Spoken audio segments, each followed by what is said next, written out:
Hello everyone, here we are. Honda has finally announced a refresh for the Honda Civic Type R in 2020 after much anticipation from its current users and those were maybe exploring getting a Type R. At the Tokyo Auto Salon, Honda has made some announcements regarding to the changes. So this is just a very quick, brief thoughts video about the changes and what this means to the average user on the street because there's so much information, Facebook, Instagram, all the social media platforms. So let's go over this, some of the bullet points here. Um, it talks about two-piece brake rotors, a new set that's included. So this is quite interesting because the Honda Civic Type R originally came with drilled rotors. Okay, and this, it looks very nice, it looks sporty and all of that. But when it comes to real track driving, some of the more advanced drivers were experiencing cracks and having to replace the rotors within 2 to 3 track days. So it wasn't the best setup for the track. It looked good on the street, it did okay on the street, but very nice to see Honda evolve the brake system into a two-piece rotor, which is a solid surface. This is going to perform better on the track and provide greater longevity. We'll see what the pricing is on this setup because there are some aftermarket solutions out there, such as the gyro disc, which most more dedicated hardcore track people were upgrading. And let's see what the people say about this particular rotor and how it performs. All right. So looking at the other upgrades, new brake pads designed to reduce fade and improve high-speed braking efficiency. So many thought that the Honda Civic Type R brake pads were actually pretty good. It was a nice compromise between street driving and track driving. It wasn't a dedicated track pad, and most people should not expect that to be a track pad because a track pad is noisy, it's dusty, and it's meant to perform at higher temperatures. It wouldn't do very well on the street. So let's see what what the formula changes here because even with the original pad compound, many people complained about the noise and dust that they experienced on the street. So let's see what this does here, but very interesting to see Honda already making changes to the pad compound. Next, we got suspension revisions. Upgraded dampers for better ride comfort. This is very interesting because most automotive journalists and many people who actually use the car every day thought this was a best-in-class setup as it relates to ride quality on the street and not having excessive body roll in comfort mode and also doing very well on the track. So for Honda to say that they've upgraded the dampers and the suspension for ride comfort makes one question what is that going to impact as it relates to how it rides in sport and how it rides in R mode. So that's going to be a wait and see kind of situation. Are they going to make it too soft or are they trying to appeal to a broader audience? Let's see what the stiffer rear bushings do for better grip and what type of modifications they're making to the front suspension. And it's not uncommon for Honda to take a very measured and conservative approach when it comes to tweaking and modifying suspension. If you look at the Honda S2000 in its 9-year lifespan, um, every single year Honda tweaked the suspension somewhat. And sometimes they made it too soft. If you look at the Honda S2000 from years 2006 to 2007, many people thought those were probably the worst years from a suspension perspective if you're comparing to the original AP1 because it became too soft. And in 2008 and 9, on the last 2 years of production, Honda actually tweaked the suspension again and stiffened it up a bit. So sometimes in trying to make the car more street friendly, they go too far and then they come back again. So let's see what the suspension changes result in. Now you have exterior design enhancement. The Honda Civic Type R can benefit from more cooling, so a new larger front grille is welcoming. So I think a lot of people who have the 2017 and 19 will probably be upgrading to that front grille, but some folks are picking up aftermarket already, such as the well-known eBay front grille. All right. So other changes. You have an exclusive Type R color, Boost Blue. So this is the color right here, but I think this blue here is quite interesting. Um, it's reminiscent of the Apex Blue Pearl that the Honda S2000 CR had available for 2008 and 2009. And I think it's just an amazing color to look at. So we'll see how this comes out and what it looks like at the dealerships when you see it live. All right. So what else do we have here? Some added refinements. So Alcantara steering wheel, that's great. I think it's going to give it a more sporty, sort of upscale look. There's already really nice Alcantara steering wheel options in the market. Some folks don't love an Alcantara wheel because of the additional maintenance, but it's nice to see Honda offering that in a stock car. So we'll see what that looks like. I can anticipate a lot of people are going to be swapping the steering wheels. So here we got a new shifter with restyled knob and shorter shift throws. So this restyled knob looks very much like the AP1 shifter, the actual knob for the Honda S2000 AP1.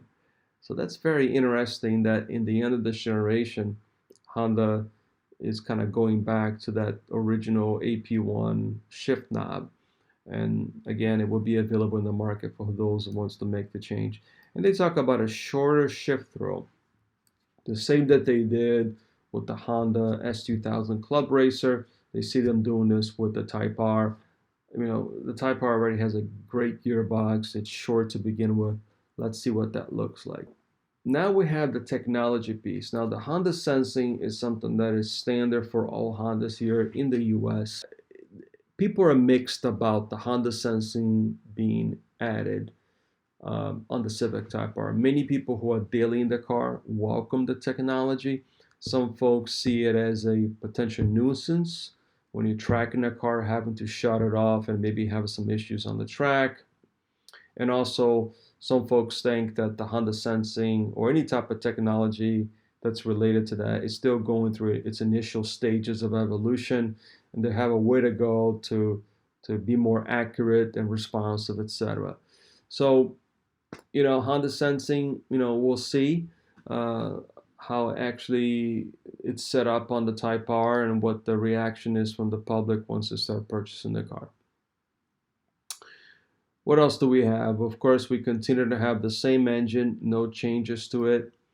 The same 20-inch wheels available as well. Some folks are saying, it's actually written in some of the articles here, that there's sound enhancements on the different modes that are available, just like the Honda Civic Si, which uses what they call fake sound in the audio system to provide more excitement, I guess you could say, when you switch from comfort to sport to R mode, so that the car makes sounds in the cabin that are representative of the mode that you're driving in. All right. So what does this mean for someone that's actually in the market for a Type R? Well, I would wait for the 2020 if I were in the market. Now, there's some great deals right now probably for the 2019s. There are plenty of 2019 Type Rs in dealers. Now, if you're a purist and you don't want the added Honda Sensing electronics, and if you prefer the original bumper from the 2019 without the additional trimming, color trimming here, you can try to get a 2019, but you have to really get a good deal on that to make it worthwhile, because you're buying a car that's already a year old. So Probably below MSRP, I would go for if you're going to buy a 2019 at this point. Um, for those who have a 2017 to 19 Honda Civic Type R, well, if you're willing to take the hit and if you have a 2017 that has gone through some depreciation, now there isn't much depreciation on the Type Rs. Even the high mileage Type Rs are selling for the low 30s. Type Rs with 30, 40,000 miles are selling pretty well.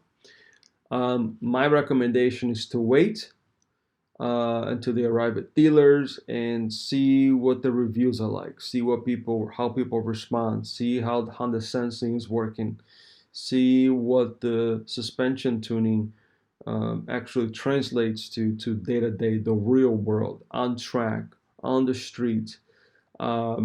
Let's see how the car performs overall and how the suspension modifications actually impact the car. And then after the hype goes down a little bit, maybe you can go into the dealer and trade in if you like, or just keep your original 2017 to 19 Type R and make some slight modifications using the new parts that are available to you. You want the Alcantara steering wheel? Spend a few $100 and do it. You can actually probably retrofit the new bumper trims on the new car, on the original car if you like, and maybe even the short shifter. They can probably retrofit it into the original car. So it is exciting news. It is a great time to be a Honda enthusiast, because if you think about it, Honda taking the time to continue to improve a platform that is reaching the end of its term.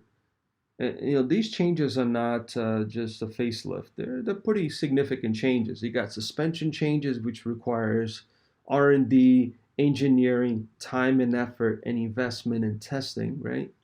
Even if the suspension changes may not be considered the best for the average driver. Let's see what that translates to. But the fact that they actually made changes, that's R&D, that's engineering, that's time and money.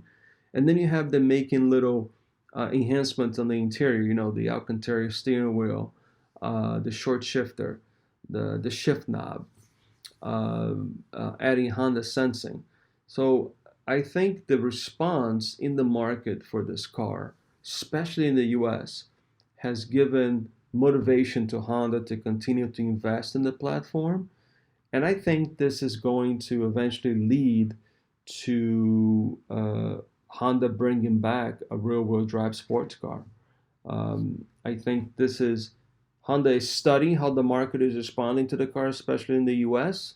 And I think if we continue to support Honda with this platform and continue to buy the Honda Civic Type R, I think they will bring other examples into the market that are affordable. Not the Acura NSX for $150,000, but something within the $40,000, $50,000 range that's real world drive, that is fun to drive, that has plenty of power, that's reliable. That's what Honda is known for. So this is a great time to be a Honda enthusiast. Go out there, get a Civic Type R, buy a used one if you don't want the 2020. But whether or not you agree with the changes, Honda is investing time and money into this car. They're excited about the platform. It's becoming a halo car for the affordable Honda of the day. And it is a car that many think it's a game changer. And it is going to push the other manufacturers to do the same. All right. So thanks for listening. If you like this video, go ahead and subscribe. We're going to be doing more videos soon, specifically podcasts on the Honda S2000. I'm going to bring a guest in soon who's going to talk about all his experiences owning multiple Honda S2000s, going through modifications, going through different generations, and what he learned from that experience, and how you can take that and apply to your search of a Honda S2000 if you're looking to do so in the future. Also, check out some of the videos I have in my channel on the buyer's guide of a Honda S2000, which comes quite handy. Take care. Have a good day.